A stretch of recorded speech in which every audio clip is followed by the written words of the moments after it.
सभी भाई बहन आपस में एक दूसरे से बहुत अटैच होते हैं। मेरा भी अपने भाई के साथ ऐसा ही रिश्ता था। मैं इनके साथ काफी अटैच थी क्योंकि वो मेरा इकलौता भाई था। और दूसरी बात इसकी खूबसूरती थी, वो काफी प्यारा था। सब मुझे भी अपने भाई की कॉपी कहते थे। इस बात पर मुझे बहुत खुशी होती थी। मेरा भाई मेरा काफी ख्याल रखता था। मैं लाहौर रहती थी, मेरी पढ़ाई लाहौर में भी हुई थी। भाई की पढ़ाई भी लाहौर से ही हुई थी। हम लोग काफी अच्छे घराने से ताल्लुक रखते थे और किसी चीज की कमी नहीं थी।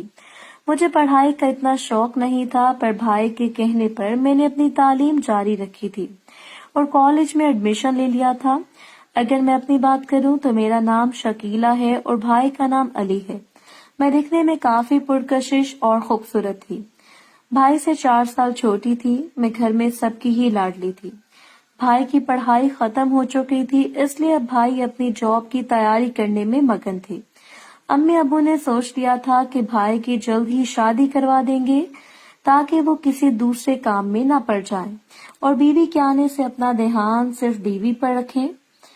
भाई ने भी ये बात मान ली थी, लेकिन कोई लड़की तब ही मानती जब भाई के पास जॉब होती। भाई ने काफी कोशिश की कि इन्हें जॉब मिल जाए।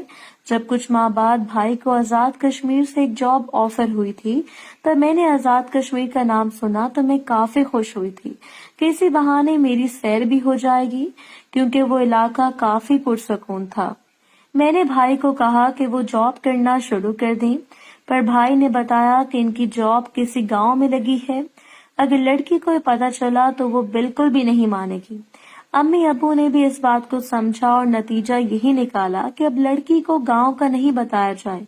शादी के बाद बेशक इसे पता चल जाए कि भाई की जॉब एक गांव में है।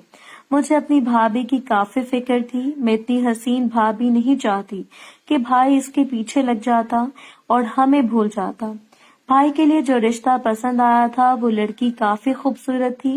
ये देखकर मैंने इरादा कर लिया था कि मेरा भाई इसकी खूबसूरती में फंस जाएगा, इसलिए ये लड़की मेरी भाभी नहीं बनेगी। भाई को भी मैंने कह दिया था कि ये लड़की इतनी खूबसूरत है, इससे जरूर इसका किसी के साथ चक्कर होगा। भाई ने भी मेरी बात मान ली थी और अम्मी अब्बू को साफ कह दिया था कि वो इतनी खूबसूरत लड़की से शादी नहीं करना चाहते जिसका पहले किसी और से चक्कर हो। कुछ ही वक्त बाद एक नॉर्मल सी लड़की का रिश्ता पसंद आ गया। हमने इन सबको यही बताया कि भाई की जॉब आजाद कश्मीर वाली साइड पर है। इन्होंने रिश्ता फौरन ही पक्का कर दिया था। भाई इस लड़की में दिलचस्पी नहीं लेते थे। मुझे ये देखकर काफी खुशी हुई थी कि वो लड़की बहुत कमजोर सी थी। इसमें इतनी कशिश नहीं थी। भाई की शादी हो गई थी तो भाभी भी भाई के पास चली गई थी, लेकिन जैसे ही भाभी ने देखा कि भाई की जॉब तो गांव में है, तो भाई के तो होश ही उड़ गए थे कि इनके साथ धोखा हुआ है। भाभी ने भाई से मूड बना लिया था।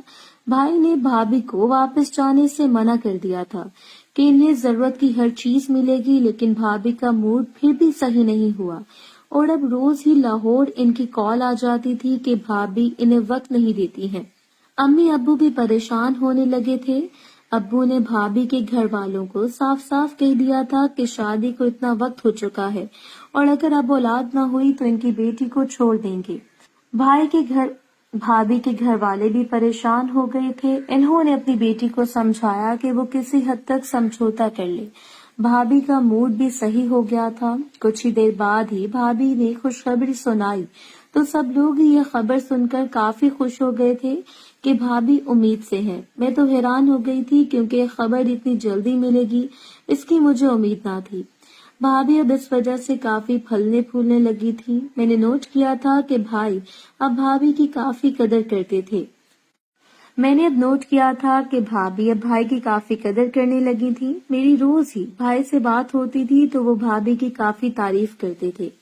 मैं अंदर से काफी मायूस होती थी, लेकिन भाई के सामने कुछ नहीं कहती थी। अम्मी को बताती थी तो अम्मी यही कहती थी कि अगर भाई खुश हैं तो हमें कोई मसला नहीं है। आहिस्ता आहिस्ता भाभी ने अपना असली रूप दिखाना शुरू कर दिया था।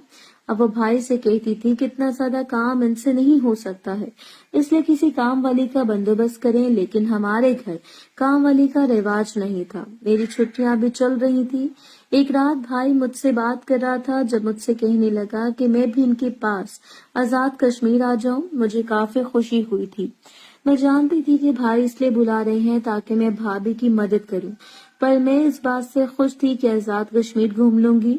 میں نے اگلے دن گھر والوں سے اجازت مانگی تو سب نے مجھے اجازت دے دی۔ میں نے اپنی پیکنگ شروع کر دی اور کچھ ہی دیر بعد آزاد کشمیر چلی گئی تھی۔ بھائی کو اتنے عرصے بعد دیکھ کر مجھے کافی خوشی ہوئی تھی، لیکن بھائی تو بہت کمزور لگ رہے تھے۔ ان کا چہرہ کافی مرجھایا ہوا لگ رہا تھا۔ یہ دیکھ کر مجھ سے رہا نہ گیا اور میں نے بھابھی سے شکوہ کر دیا کہ لگتا ہے وہ بھائی کو خوش نہیں رکھتی ہیں۔ بھابھی نے میری بات کا برا منا لیا تھا کہ اس بارے میں میرا کوئی حق نہیں ہے اور میں چھوٹی ہوں تو چھوٹی رہوں، پر بھائی نے میرا ساتھ دیا تھا۔ یہ دیکھ کر مجھے کافی اچھا لگا تھا۔ میں سوچنے لگی تھی کہ کیسے بھائی کے اس موڈ کو فریش کر سکوں، لیکن میں نہیں جانتی تھی کہ اس موڈ کی اصل وجہ کیا ہے۔ 2-3 دن میں نے نوٹ کیا کہ جب بھی رات کو سوتی تھی تو باہر ٹی وی پر آواز آتی تھی۔ میں سوچ میں پڑ جاتی تھی کہ رات کو کون ٹی وی دیکھتا ہے۔ ایک رات میں پانی پینے کے لیے کچن میں آئی جب بھائی بھابھی آپس میں بات کر رہے تھے۔ بھائی بھابھی کو منا رہے تھے جبکہ بھابھی انہیں دور رہنے کا کہہ رہی تھی۔ یہ دیکھ کر مجھے بھائی پر کافی ترس آیا کہ ان کی ضرورت پوری نہیں ہو رہی۔ بھابھی اب سونے لگی تھی اور بھائی اپنی جگہ سے اٹھ رہے تھے۔ میں نے یہ دیکھا تو جلدی سے اپنے روم کی جانب آ گئی تھی تاکہ انہیں شک نہ ہو۔ میں نے روم کا دروازہ بند کر دیا تھا۔ کچھ دیر بعد وہی ٹی وی کی آوازیں آ رہی تھی۔ میں نے سوچا کہ ہلکا سا دروازہ کھول کر باہر دیکھ لیتی ہوں۔ میں نے دروازہ کھولا جب دوسری جانب کا منظر دیکھ کر حیران ہو گئی تھی کہ بھائی ایسے فلم دیکھ رہے تھے اور ساتھ ساتھ خود کو بھی سکون دے رہے تھے۔ یہ سب دیکھ کر اپنی آنکھیں کھل گئی تھی۔ میں سوچنے لگی تھی کہ بھائی اس حد تک بے چین ہے کہ انہیں یہ سب کرنا پڑ رہا ہے۔ میں بھی بھائی کی حالت دیکھ کر بہت اداس ہو گئی تھی، لیکن کیا کرتی؟ مجھے کچھ سمجھ نہیں آ رہی تھی کہ اپنی سہیلی سے پوچھا تو کہنے لگی کہ مجھے جو صحیح لگتا ہے وہی کرنا چاہیے۔ اس کی بات کا مجھے ایک ہی مطلب سمجھ آیا تھا اور میں نے فیصلہ کیا تھا کہ اگر ایسا کرنے سے بھائی کی ضرورت پوری ہو سکتی ہے تو میں ایسا ضرور کروں گی۔ اب میں اسی موقع کی تلاش میں تھی جب بھائی کو اپنے پاس لا سکتی۔ ایک دن بھابھی دوپہر کو سوتی تھی۔ ایک دن انہوں نے سونے سے پہلے دوائی لے لی تھی۔ میں جان گئی تھی کہ آج وہ زیادہ دیر سونے والے ہیں۔ یہی موقع صحیح لگ رہا تھا۔ میں فوراً ہی نہانے چلی گئی تھی، لیکن اس بار جان کر دروازہ بند نہیں کیا تھا اور ٹاول لے کر باہر نکل آئی تھی۔ مجھے بھائی کی آواز آئی تو میرے روم کی جانب بھی آ رہے تھے۔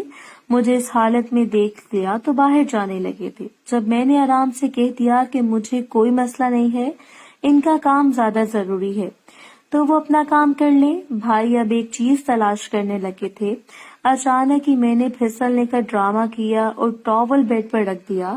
مجھے روتا دیکھ کر بھائی بھی پریشان ہوتے ہوئے میرے پاس آ گئے اور پوچھنے لگے کہ کہاں چوٹ لگی ہے۔ میں نے بھائی کو کہہ دیا کہ میں بالکل ٹھیک ہوں، لیکن وہ بالکل بھی ٹھیک نہیں ہے اور میں نے فیصلہ کر لیا کہ ان کی ضرورت کو میں ہی پورا کر دوں گی۔ بھائی میری بات کا مطلب سمجھ گئے تھے جب ہی مجھے منع کرنے لگے، لیکن میں نے انہیں کہہ دیا تھا کہ ان کی حرکتیں مجھ سے برداشت نہیں ہوتی ہیں۔ جب وہ باہر بیٹھ کر وہ سب کرتے ہیں، بھائی تو حیران ہو گئے تھے اور شرمندہ بھی ہونے لگے تھے۔ میں نے انہیں وہ سب کرتے ہوئے دیکھا تھا۔